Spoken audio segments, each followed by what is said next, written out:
Isang mapagpalang umaga po sa lahat. Ang ating banal na misa ngayon ay kasalukuyang naka-livestream sa Facebook page ng ating parokya, San Lorenzo Ruiz Parish, Quezon City. Ang lahat ay pinapalalahanang manamit ng naangkop at aktibo at magalang na makilahok sa ating pagdiriwang. Tawag sa ikakasal. Si J. Lorenzo Marie Simbulan, 29 na taong gulang, nakatira sa Sampaloc, Manila, ay ikakasal kay Glenn Therese Chu, 28 gulang, nakatira sa Doña Faustina Village, Barangay Culiat, Quezon City, sa September 28, 2024, sa St. Anthony of Padua Parish, Nasugbo, Batangas. Magsiluhod pong lahat para sa panalangin ng Orasio Imperata para sa kapayapaan. Sa ngalan ng Ama, ng Anak, ng Espiritu Santo. Amen. Diyos na aming Ama sa langit, Panginoon ng kapayapaan at katarungan, mapagkumbabang lumalapit kami sa iyo sa panahong ito ng tumitinding tensyon sa politika saan mang bahagi ng mundo. Sa nakalipas na mga taon, pinanatili mo ang aming pananampalataya sa iyo bilang isang bayan. Ang pananalig namin sa iyong kagandahang loob ang siyang nagligtas sa amin sa napakaraming kalamidad na dulot ng kalikasan, gayon din ang mga dahil sa kagagawa ng tao na dumagok sa aming kasaysayan. Iligtas mo po kami mula sa lagim ng digmaan.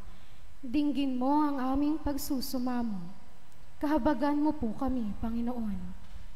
Ipagsanggalang kami sa puwersa ng kasamaang naguudyok sa mga pinuno ng mundo, sa mga makapangyarihan, sa mga tagapamahala ng kadilimang umiiral sa sanlibutang ito, sa mga hukbong espiritual ng kasamaan sa impapawid. Ipinapanalangin namin ang mga pinuno na pinagkakatiwalaang gumawa ng mga pagpapasya para sa aming bansa. Buong puso naming ipinagkatiwala sa iyo ang aming kinabukasan at humihingi kami ng kapatawaran at habag sa mga panahon na dahil sa aming mga takot at hinala ay nadungisan ng aming mga pananaw at nagdulot ng maling pagkiling at puot laban sa ibang katutubo at lahi. Taimtim kaming nagsusumamo na gawin mo kaming mga daan ng iyong kapayapaan. Kung saan may pagkapuot, ay magdala kami ng pagmamahal. Kung saan may pinsala, kapatawaran. Kung saan may pagdududa, pananampalataya. Kung saan wala nang inaasahan, pag-asa. Kung saan may kadiliman, liwanag. Kung saan may kalungkutan, kagalakan. Ito'y aming hiling sa pamamagitan ng aming Panginoong Hesukristo, na iyong anak na nabubuhay at nagaharing kasama mo, kaysa ng Espiritu Santo, Diyos magpasawalang hanggan. Amen. Maria, aming mahal na ina at reyna ng kapayapaan, ipanalangin mo kami. San Miguel Arcangel, ipanalangin mo kami. San Jose, ipanalangin mo kami. San Francisco ng Assisi, ipanalangin mo kami. San Lorenzo Ruiz, ipanalangin mo kami. San Pedro Calungsod, ipanalangin mo kami. Sa ngalan ng Ama, ng Anak, ng Espiritu Santo. Amen.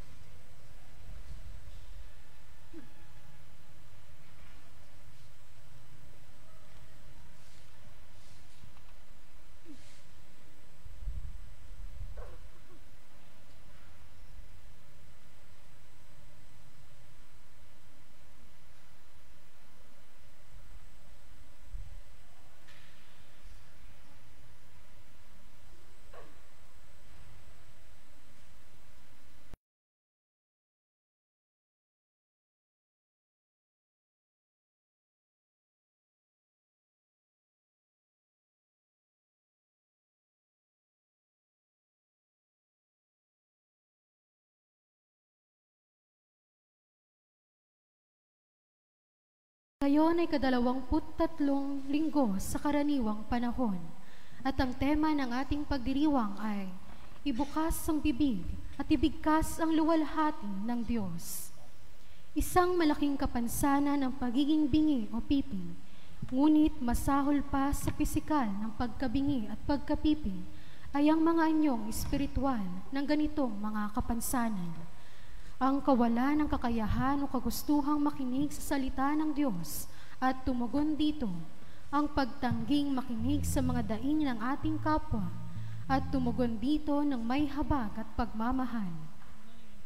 Naibalik na Jesus sa isang bingi at pipi ang mga biyayang makarinig at makapagsalita. Kaya rin niyang gumawa ng lalong malaking himala ng pagpapagaling sa mga espiritual na bingi at pipi sa atin. Sa Eukaristiyang ito, magpakumbaba at buong pananalig tayong manalangin na makadulog kay Jesus at maging handang sumunod sa nating mapakinggan ang salita ng Diyos sa ating mga puso. Ito ang makaakit sa atin na tumugon ng bukas palad sa pagtawag ng ating kapwa at ipahayag ang kanyang kaluwalhatian sa salita at sa gawa. Maging handa nawa tayo laging ibukas ang bibig at ibigkas ang luwalhati ng Diyos sa buhay natin. Magsitayo po ang lahat at simulan natin ang banal na pagdiriwang na pamumunuan ni Reverendo Padre Nicante Balashauredi, SCJ.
Sa ngalan ng Ama, at ng Anak, at ng Espiritu Santo. Amen. Ang pagpapala ng ating Panginoong Yesukristo, ang pag-ibig ng Diyos Ama, at ang pagkikipagkaisa ng Espiritu Santo, naway suminyong lahat. At sumainyo rin. Mga kapatid, magandang umaga po sa inyong lahat. Magandang umaga din po, Father. Let us thank God for all the graces and blessings, especially today is the nativity of Mama Mary, our mother of the church. So let us ask her intercession that we may be like her, closer to Jesus, always faithful to our vocation. And I offer this Mass for our parish, for our priest, Father Lucas, Reverend July, PPC, PFC, all those who are part of this parish. In special way, for all the sponsors, Doña Faustina Village, and lay ministers, and Legion of Mary. And I request also your prayers for one of our priests, Father Rico Lapinik. He passed away this morning. So he was, maybe some of you know, please pray for his soul, that God may grant him eternal rest in His kingdom. Mga kapatid, tinipon tayo bilang mga kaanib ng angkan ng Diyos. Kung kayo dumulog tayo, sa maawaing Panginoon, magpatawad na lubos.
Kaawan tayo ng makapangyarihang Diyos, patawarin tayo sa ating mga kasalanan, at patnubayan tayo sa buhay na walang hanggan. Amen.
Manalangin tayo.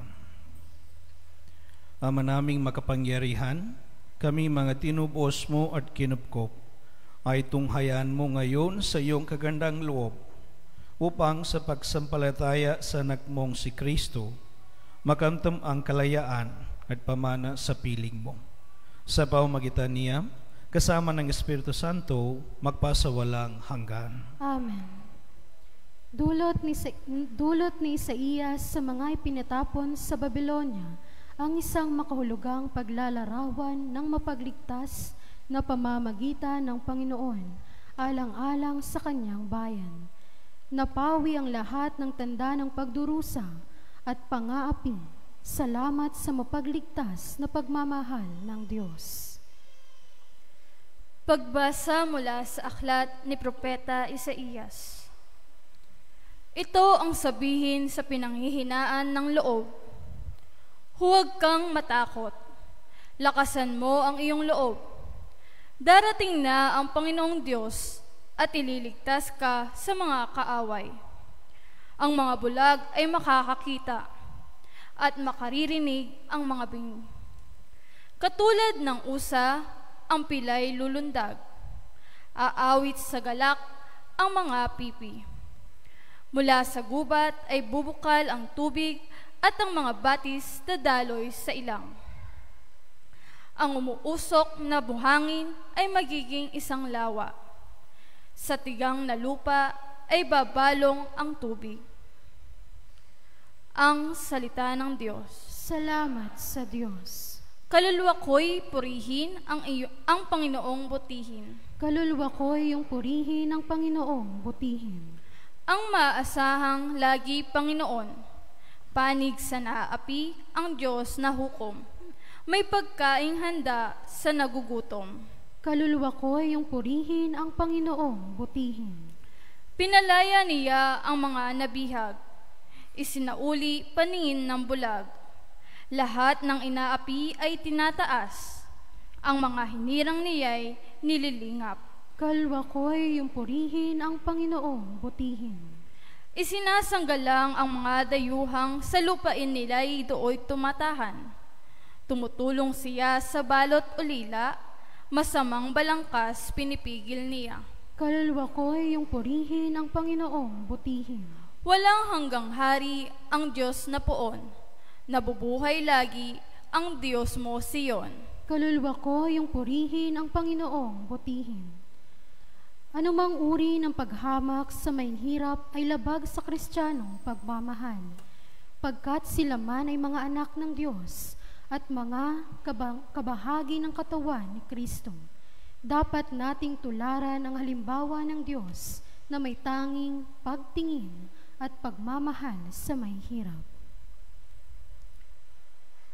Pagbasa mula sa sulat ni Apostol Santiago.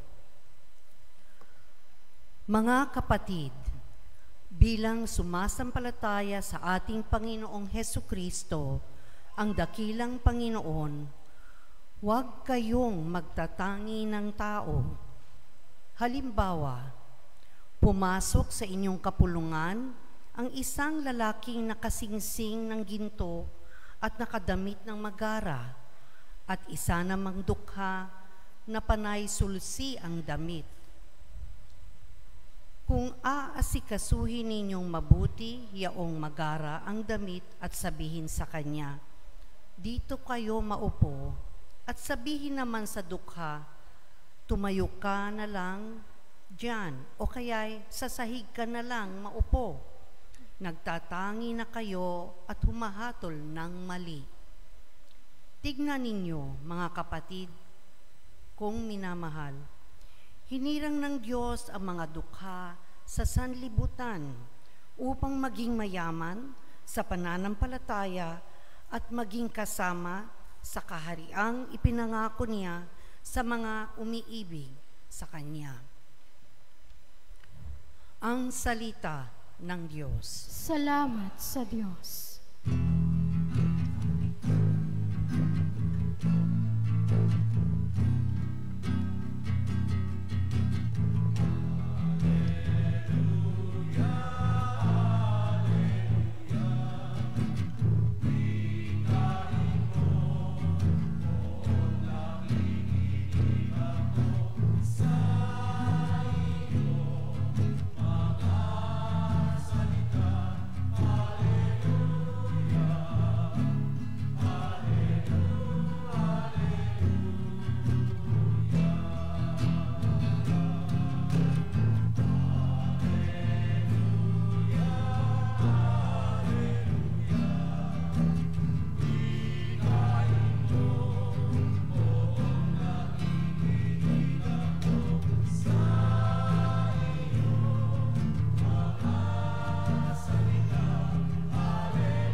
Sumainyo ang Panginoon. At sumainyo rin.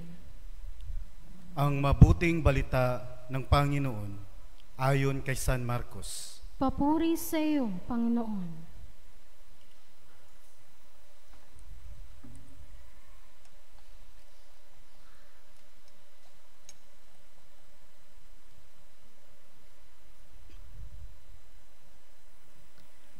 Noong panahong iyon, pagbabalik ni Jesus mula sa lupain ng Tero, dumaan siya sa Sidon at nagtuloy sa lawa ng Galilea matapos tahakin ang lupain ng Decapolis. Dinala sa kanya ang isang lalaking bingi at utal at ipinamanhik nila na ipatong sa taong ito ang kanyang kamay. Inalayo muna siya ni Jesus sa karamihan at isinuot ang kanyang mga daliri sa mga tenga nito. Pagkatapos, lumura at hinipo ang dila nito.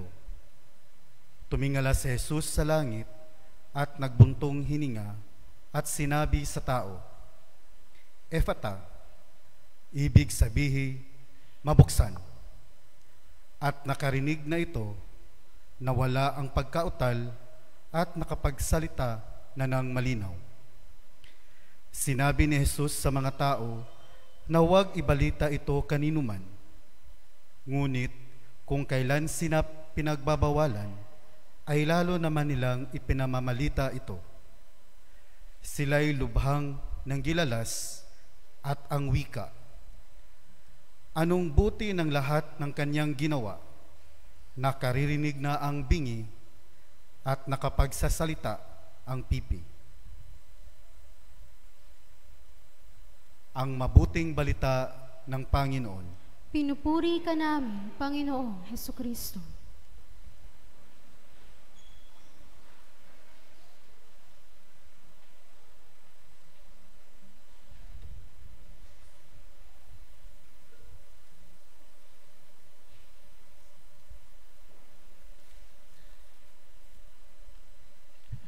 My dear brothers and sisters, once again, good morning po sa inyong lahat. Kumusta po? It's already few months na, no? Mga 2 months na. No, parang I miss all of you and happy to see you. Mga kapatid, ngayong araw ay ang birthday ng ating mahal na ina, no? September 8. And so, palapakan natin siya. Pero dahil sa ngayon ay araw ng linggo, di sa araw ng Panginoon, kaya nga ang mga panalangin at mga pagbasa natin sa Banal na Misa ay panlinggo, the 23rd Sunday of Ordinary Time. But still, no, ihingi natin kay Mama Mary sa misang ito na palakasin niya ang ating pagmamahal sa kanyang anak na si Jesus. Brothers and sisters, the Catechism for Filipino Catholics characterizes the human person as open and relational by nature. Number 687. Nangangahulugan na ang tao kapag sarado o hindi bukas sa pakikipag-ugnayan, kulang ang kanyang pagkatao. Kapag tayo ay may mga pagtatangi sa ating pakikipag-ugnayan, kapag ikinakahaw natin ang ating kapwa, kapag sarado ang ating kalooban, hindi ganap ang ating pagkatao. Kulang ang ating pagkatao. No, because, my dear brothers and sisters, by nature, no, nilikha tayong lahat ng Diyos in His image sa kalarawan at kawangis ng Diyos. Tayong lahat naging mga anak ng Diyos. Tayong lahat naging mga brothers and sisters, isang family. So there is a unity, community, communion.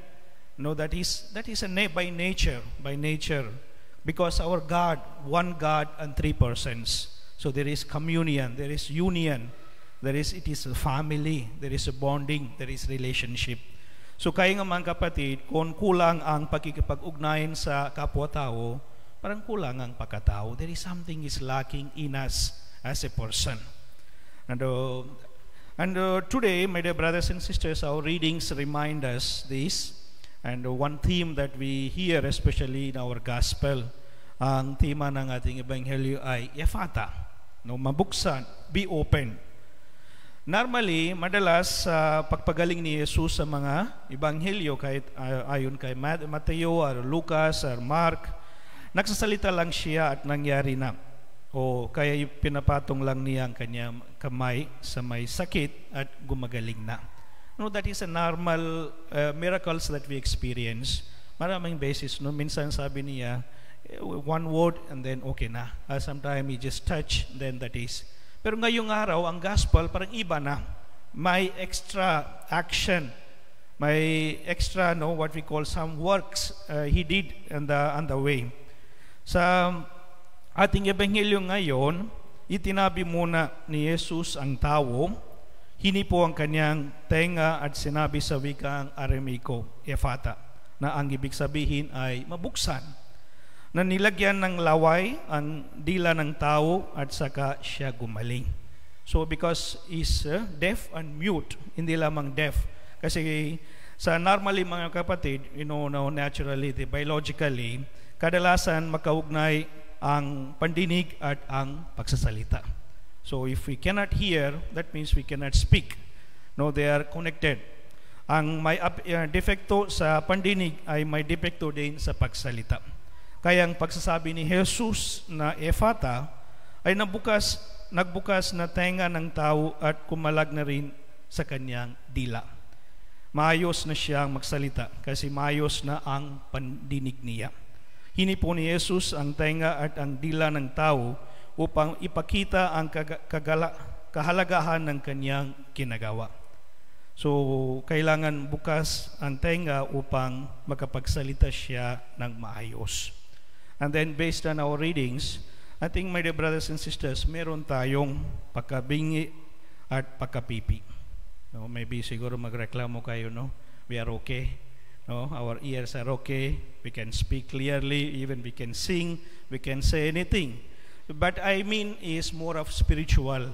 No, we have spiritual muteness or deafness. Madalas ang problema natin ay hindi ang mga tenga. Kasi I said, no, this is not in the physical, kundi ang ating puso. Kaya hindi tayo nakakarinig. So, sa ating buhay pananampalataya, sa buhay spiritual, pinipili natin ang gusto natin marinig. Ito isang malaking problema sa atin bilang mga Kristiyano. No, selective hearing. No, kahit now 10 minutes, 15 minutes ang homily. Minsan ano ang homily ko? Maybe kung tatanong ko, no, you don't remember. Or maybe one or two words or one or two sentences. No, sometimes we choose, no, kahit marami na mga sabi natin, no, we said, sabi ng pari ito, or sabi ng magulang ko, sabi ng teacher ko, ganito. No, we selective hearing, only we choose, pinili natin anong gusto natin. No, ito na hindi na kumpleto. And also, my dear brothers and sisters, madalas ang ating matigas na puso, no, when our hearts are hardened, maling opinion at mga pinahalagahan ang nagiging sabagal sa pagkikinig sa Diyos. So in our spiritual life, the hardness of heart is one of the reason that we reject or we cannot hear the word of God. Or maybe siguro matigas ang ating ulo. Pinipilit natin ang atin kahit na mali. Kaya't hindi tuloy natin maunawaan ang salita ng Diyos. So kaya nga, my dear brothers and sisters, sabi ko nga meron tayong ganitong spiritual na pagkabingi at pagkapipi. So, but ano po ang mga dahilan? What makes us deaf, spiritually, especially lalo na in spiritual way? There are some reasons, no? Maaari ang isang dahilan ay ang pinapansin lang natin ay ang ating sarili. We are self-centered, hindi lamang self-centered, we are selfish, makasarili tayo. Walang iba, ako na lang, sa akin na lang lahat. So I am the everything, I am the universe, I am the center. Everything should evolve around me. Ganito ang mga uri, mga kapatid, nga one way that destroys, no, our listening, the capacity to listen or follow the will of God. And maybe maaari ang isang dahilan din ay ayaw natin makialam, no? We call it I don't care, no? Na alam naman natin ang pangangailangan pero ayaw lang makialam. Ayaw o natatakot na masangkot. alam naman kung ano ang totoo pero ayaw lang magsalita. No, we call it, it's not my business, none of my business. I don't care, bahala na kayo, but I don't care. For me, it's nothing. So they have that kind of mentality, lalo na ngayong panahon din ganun, di ba? So we don't care anymore what's happening in the lives of other people. At there is also another way, may iba rin na nagbibingi o napipipi dahil sa ating bias o prejudice. Mapangmata tayo sa iba dahil sa mababaang tingin sa iba. No, lalong-lalo na sa mga mahihirap. No, this is what's happening.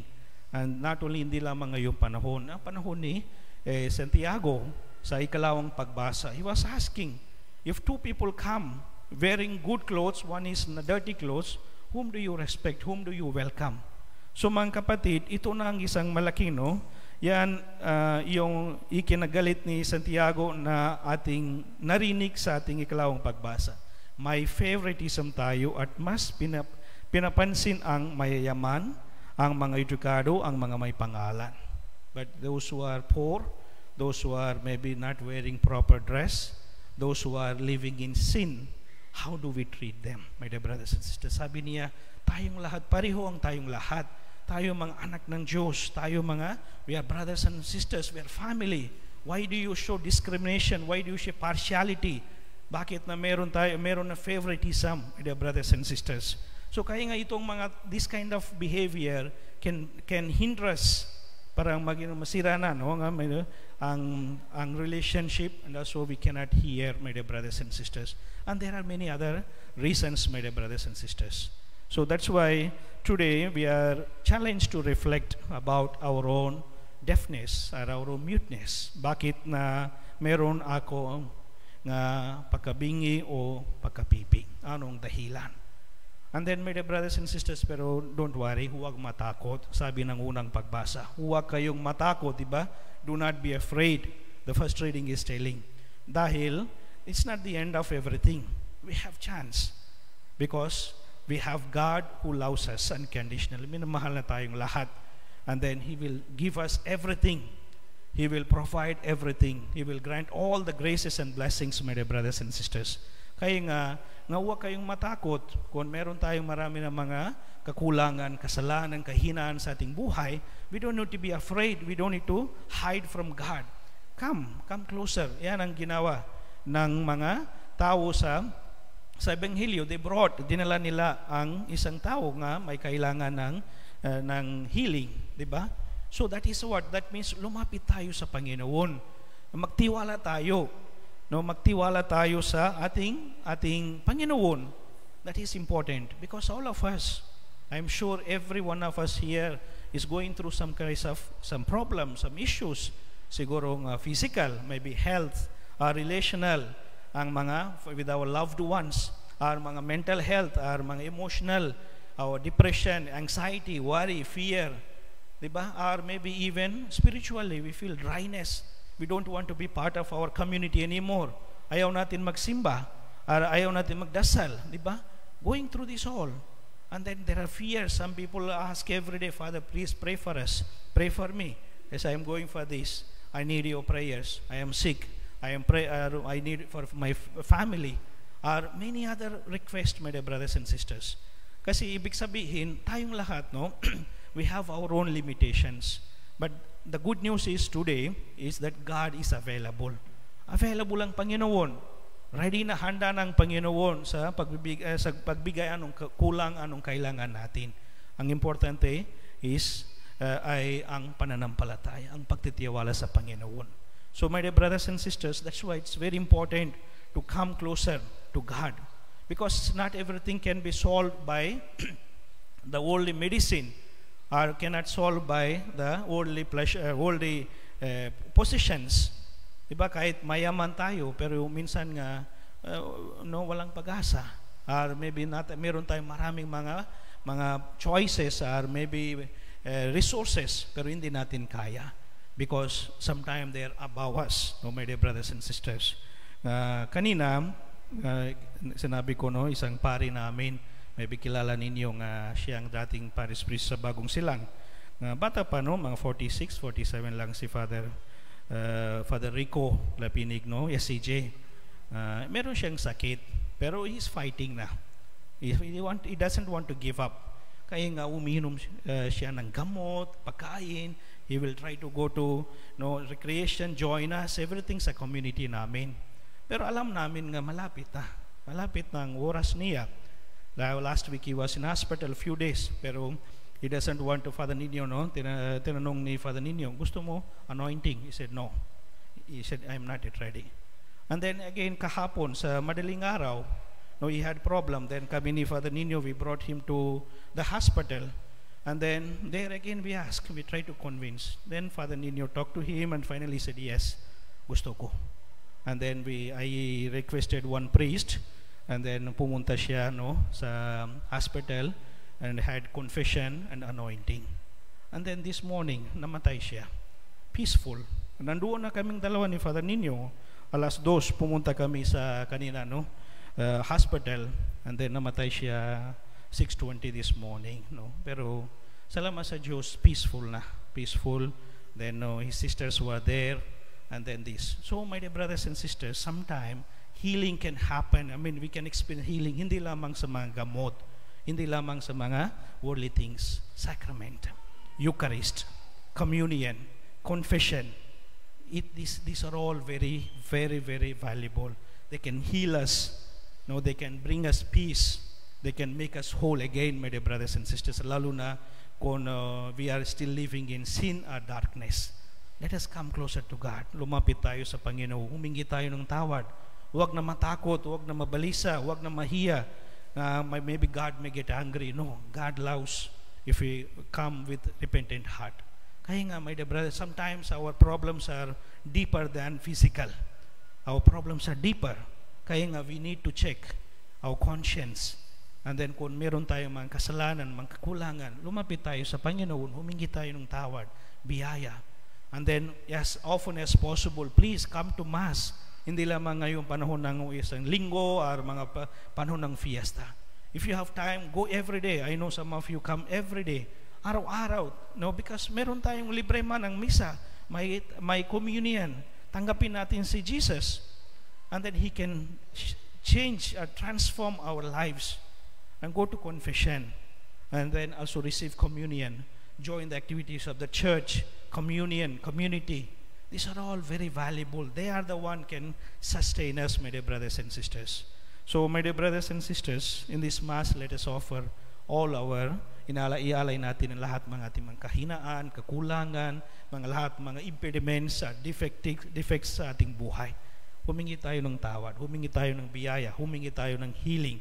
And also, let us also pray for those people who are living in darkness, who are far from God, who are deaf to the word of God, to the truth, to the light. Let us also pray for them. And sana we become God's instrument, so that we may bring this light, love, forgiveness to the people who are living in darkness and in sin, so that we may all experience the saving power of God, the healing power of God, so that we may experience the wholeness as being the persons, as children of God, as brothers and sisters.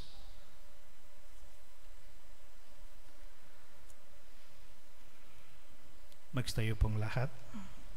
Sumasampalataya ako sa Diyos amang makapangyarihan sa lahat, na may gawa ng langit at lupa. Sumasampalataya ako kay Jesucristo, isang anak ng Diyos, Panginoon nating lahat. Nagkatawang tao siya, lalang ng Espiritu Santo, pinanganak ni Santa Maria ang Berhen, pinagpakasakit ni Poncio Pilato, ipinako sa krus, namatay, inilibing, nanawag sa kinaroroonan ng mga yumao, na may 3 araw na buhay na maguli, umakyat sa langit, naluluklok sa kanan ng Diyos sa mga makapangyarihan sa lahat. Doon magmumulang paririto at hukom sa nangabubuhay at ng matay na tao. Sumasampalataya naman ako sa Diyos Espiritu Santo, sa banal na simbahang katolika, sa kasamahan ng mga banal, sa kapatawaran ng mga kasalanan, sa pagkabuhay na muli na namatay na tao, at sa buhay na walang hanggan. Amen. Mga kapatid, sa kabila ng mga biyayang dulot ng makabagong agham at teknolohiya, makakaranas pa rin tayo ng kakulangan at limitasyon sa lahat ng aspeto ng ating buhay. Kailangan pa rin natin ang mapagligtas na pamamagitan ng Diyos sa ating buhay. At itutugon, Panginoon, dinggin mo kami. Panginoon, dinggin mo kami.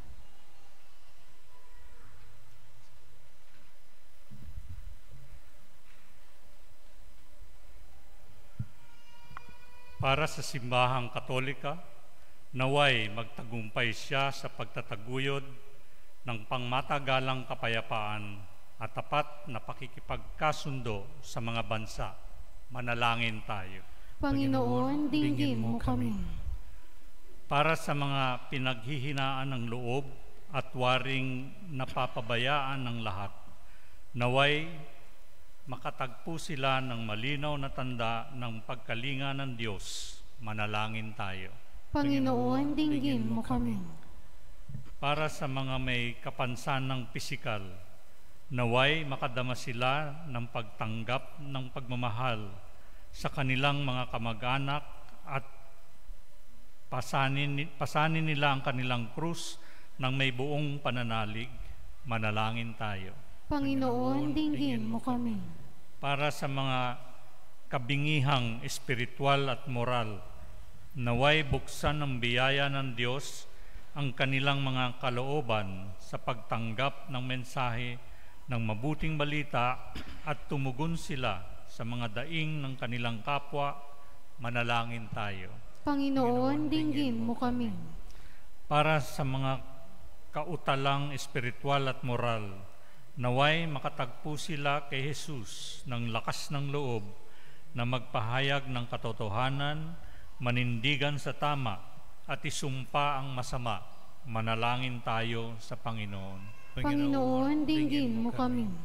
Upang tayong lahat ay matutong makinig sa panaghoy ng kalikasan at pagtangis ng lahat ng biktima ng mga trahedya sa kalikasan at hagupit ng pagbabago ng klima, at ng lahat ay matuto ring mga laga para sa daigdig na kinalalagyan natin. Manalangin tayo.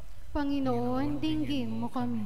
Para sa Legion of Mary at para sa lay ministers, patuloy po sana ng Panginoon biyayaan itong mga grupong ito upang sila patuloy na maglingkod sa ating Panginoon sa serbisyo sa simbahan.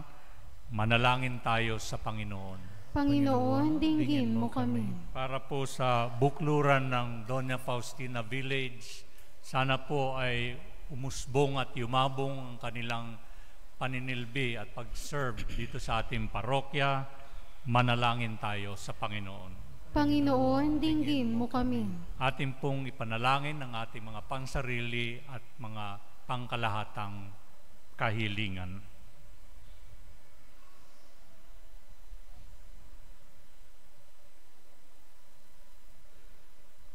Manalangin tayo. Panginoon, dinggin mo kami. Panginoong Diyos, paghihinaan kami ng loob kung wala ka. Ngunit kung kasama ka namin, may magagawa kaming mga kadakilaan. Pagalingin mo kami ngayon sa aming mga pangamba, kahinaan at kapintasan, nang kami mabuhay sa iyong presensya ng may pinasiglang kalooban. Sa pamamagitan ni Kristong aming Panginoon. Amen.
Manalangin kayo mga kapatid upang ang paghahain natin ay kalugdan ng Diyos amang makapangyarihan.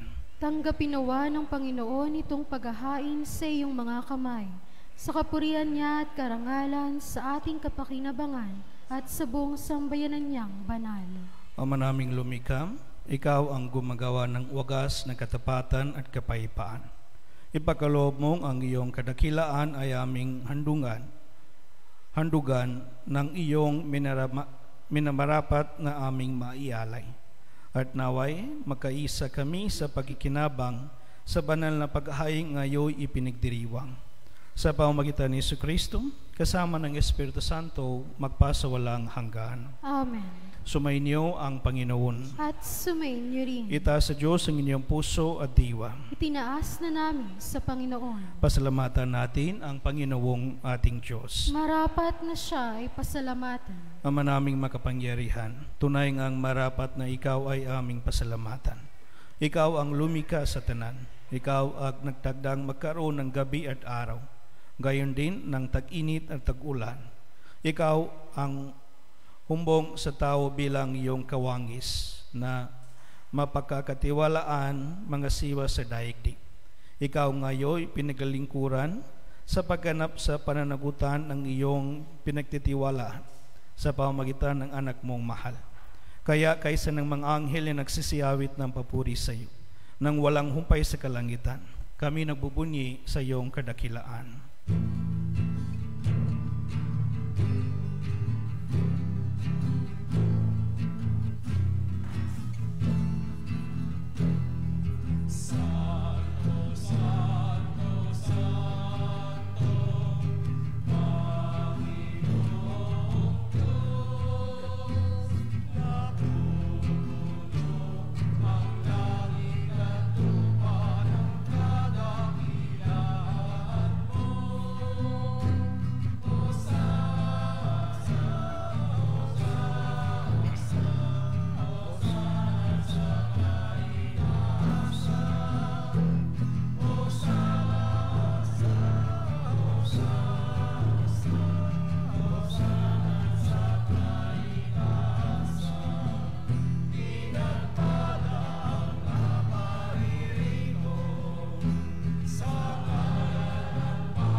Ama naming banal, ikaw ang bukal ng tanan kabanalan. Kahit sa pamamagitan ng iyong Espiritu, gawin mong banal ang kaloob na ito upang para sa amin, maging katawan at dugo ng aming Panginoong Hesukristo. Bago niya pinigtisan ko sa loob na maging handog, hinawakan niya ang tinapay, pinasalamatan kaniya. Pinaghati-hati niya iyon, iniabot sa kanya mga alagad at sinabi, tanggapin ninyong lahat ito at kanin. Ito ang aking katawan na ihahandog para sa inyo.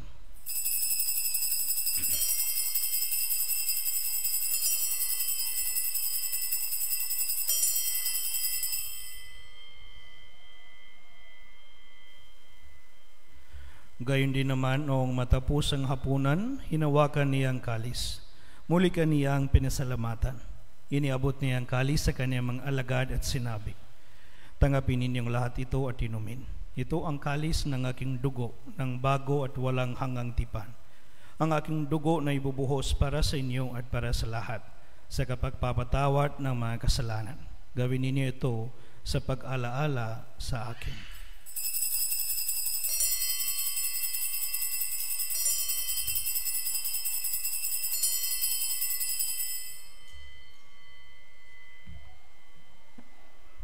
Ipagbuni natin ang misteryo ng pananampalataya.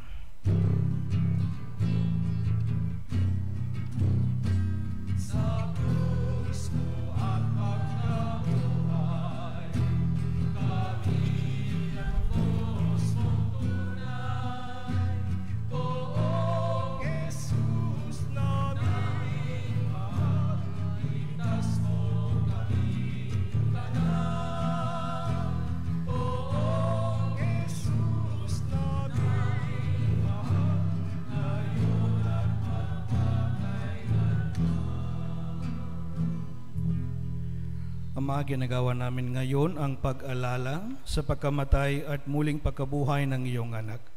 Kaya't iniaalay namin sa iyo ang tinapay na nagbibigay buhay at ang kalis na nagkakaloob ng kaligtasan. Kami nagpapasalamat dahil kami iyong minarapat na tumayo sa harap mo para maglingkod sa iyo.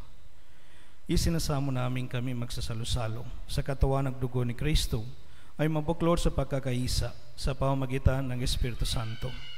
Ama, lingapin mo ang iyong simbahan laganap sa buong daigdig.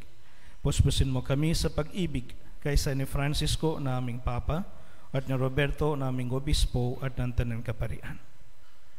Alalahanin mo rin ang mga kapatid namin na himlay nang may pag-asang sila'y muling mabubuhay. Gayon din ang lahat ng mga pumanaw. Kaawaan mo sila at patuloyin siyong kaliwanagan. Kaawaan mo at paging dapatin kaming lahat na makasalo sa iyong buhay na walang wakas, kaysa ng mahal na Birhen Maria na ina ng Diyos, kaysa ng Jose ang esposo niya, kaysa ng mga apostol at ng lahat ng mga banal na namuhay dito sa daigdig ng kalugod-lugod sa iyo. Maipagdiwang nawa namin ang pagpupuri sa kararangal mo sa pamamagitan ng iyong anak na aming Panginoong Hesu Kristo. Sa pamamagitan ni Kristo, kasama niya at sa Kanya, ang lahat ng parangal at papuri ay sa iyo, Diyos amang makapangyarihan, kasama ng Espiritu Santo, magpasawalang hanggan.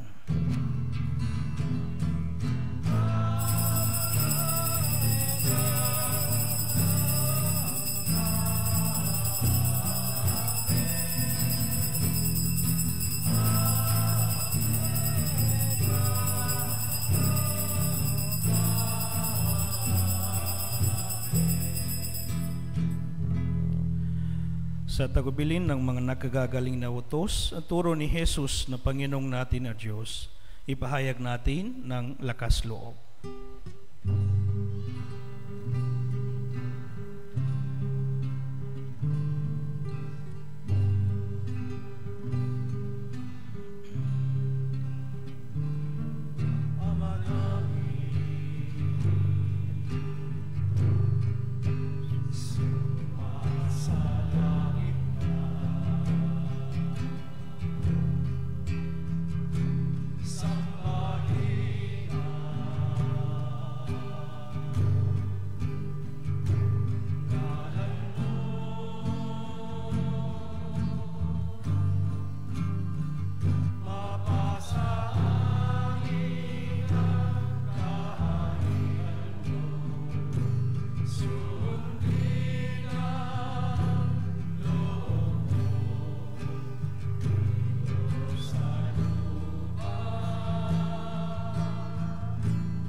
Hinihiling namin kami adya sa lahat ng masama. Pagkalooban ng kapayapaan araw-araw, iligtas sa kasalanan, at ilayo sa lahat ng kapahamakan. samantalang amin pinananabikan ang dakilang araw ng pagpapahayag ng tagapagligtas namin si Jesucristo.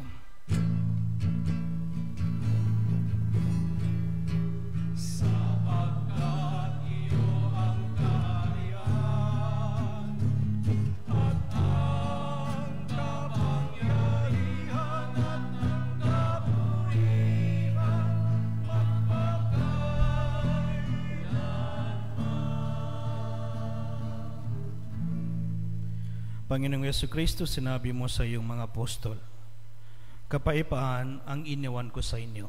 Ang aking kapayapaan ang ibinibigay ko sa inyo. Tunghayaan mo ang aming pananampalataya at huwag ang aming pagkakasala. Pagkalooban mo kami ng kapayapaan at pagkakaisa ayon sa iyong kalooban. Kasama ng Espiritu Santo, magpasawalang hanggan. Amen. Ang kapayapaan ng Panginoon ay laging sumainyo. At sumainyo rin. Ngayon, magbigayan tayo ng kapayapaan sa isa't isa. Peace be with you.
Mga kapatid, ito ang kordero ng Diyos. Ito ang nag-aalis ng kasalanan ng sanlibutan.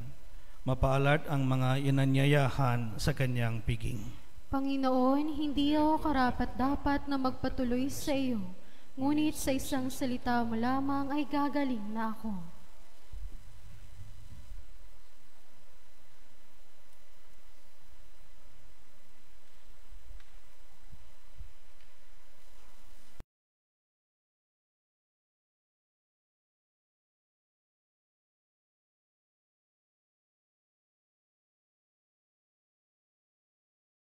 Espiritual na pakikinabang. O Jesus ko, naniniwala ako na ikaw ay tunay na naririyan sa banal na sakramento. Minamahal kita ng higit sa lahat at ninanais ko na ikaw ay tanggapin sa aking kaluluwa. Bagamat sa sandaling ito ay hindi kita matatanggap sa paraang sakramental, pumarito ka man lamang sa aking puso sa paraang espiritual. Tinatanggap kita na ikaw na naririto at buong puso akong nakikipag-isa sa iyo. Huwag mong pahintulutang ako'y mapahiwalay sa iyo. Amen.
Manalangin tayo.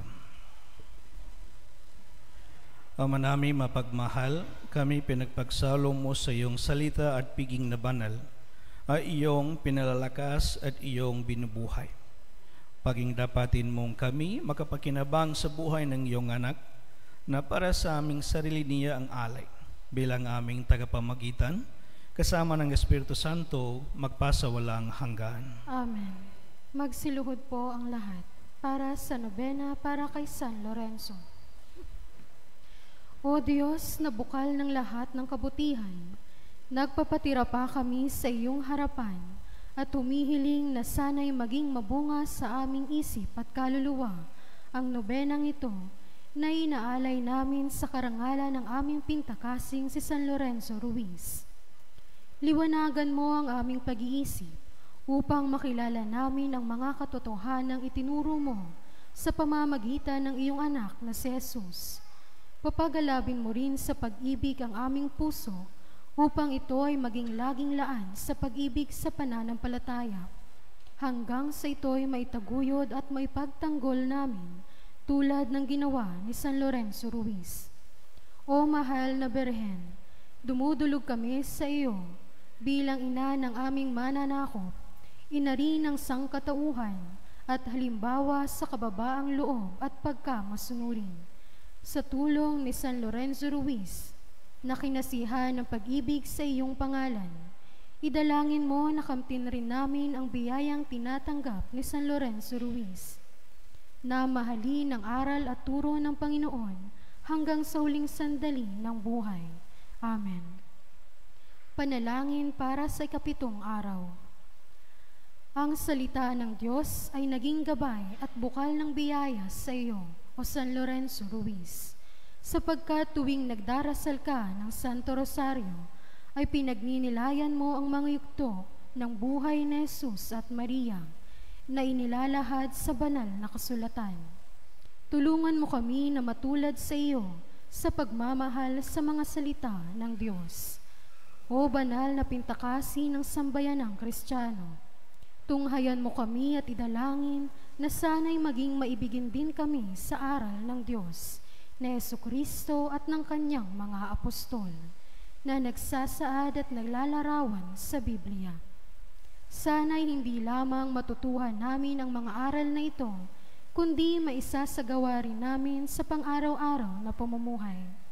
O San Lorenzo Ruiz, dinggin mo ang aming mga panalangin at hilingin sa paanan ng Panginoon na ako'y pagpalain sa isip, sa puso at sa katawan, upang mapalaganap rin namin ang banal na ebanghelyo hanggang sa huling oras ng aming buhay, tulad ng ipinakita mong halimbawa. Manahimik sandali at banggitin ang mga kahilingan.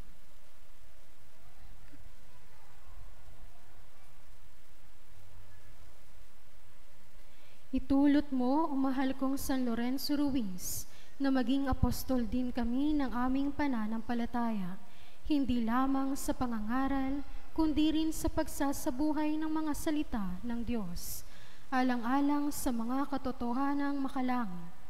Amen. Magsiupo po muna sumandali para sa ilang mga paalaala. Una, mayroon po tayong second collection para sa pagpapatayo ng Kristong Hari Parish at Shrine of the Youth. Ikalawa, isa sa mga kaganapan sa ating piyesta ay ang medical mission na gaganapin sa September 14, Sabado, 8 a.m. to 3 p.m. Magkakaroon po tayo ng dental, bunot lamang po, simula 18 years old pataas, medical, opta, at legal consultation at services. Sa mga interesado, mangyaring magpalista lang po sa parish office. Ikatlo, sa darating na September 21, 10 a.m., magkakaroon po tayo ng binyagang parokya para sa mga batang may edad 6 na gulang pababa. Bukas po ito sa mga kabataan dito sa ating parokya, kasama po ang ating mission areas. Para sa mga nais na sumali sa ating binyagang parokya, mangyaring magparehistro sa ating parish office. Kailangan pong dalhin ang birth certificate ng batang bibinyagan. Panghuli, sa pagpapatuloy ng ating Fiesta Novena Masses hanggang sa Sabado, September 22, ang 10 a.m. Sunday Mass po ay Tagalog at ang 5 p.m. na misa naman po ay sa Ingles. Ang 6 a.m. at 10 a.m. Sunday Masses naman po ay naka-livestream broadcast sa internet sa buong schedule ng ating Fiesta Novena. Maraming salamat po. Tumayo po ang lahat.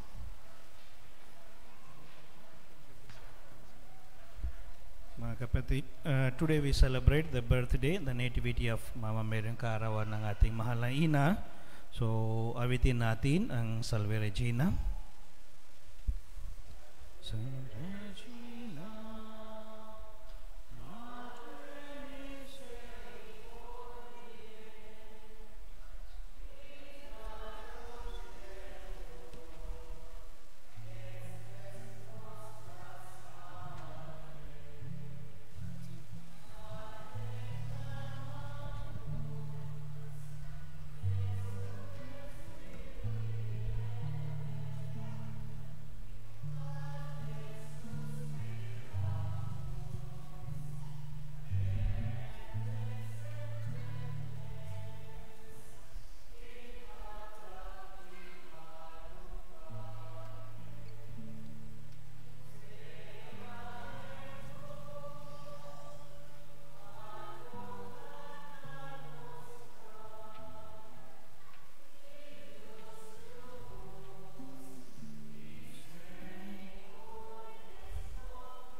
Maraming salamat po sa inyong lahat, sa lahat mga sponsors at also nagsasaro sa ating misa.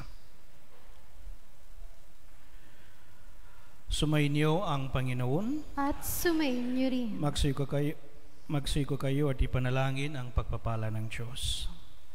Pagpalain nawa kayo ng Diyos sa lahat ng bagay at pagkalooban kayo ng kapayapaan sa inyong buong buhay. Amen. Iligtas nawa niya kayo sa lahat ng alalahanin at pagsiglahin nawa ang inyong mga puso sa kanyang pagmamahal. Amen. Pagyamanin nawa niya kayo ng kanyang mga kaloob na pananampalataya, pag-asa at pagmamahal upang ang anumang gawin ninyo rito sa buhay na ito ay magdulot sa inyo ng kaligayahan ng buhay na walang hanggan. Amen. At pagpalain kayo ng makapangyarihang Diyos, Ama, Anak at Espiritu Santo. Amen. Natapos na ang banal na pagdiriwang, humayo kayo sa kapayapaan ni Kristo. Salamat sa Diyos.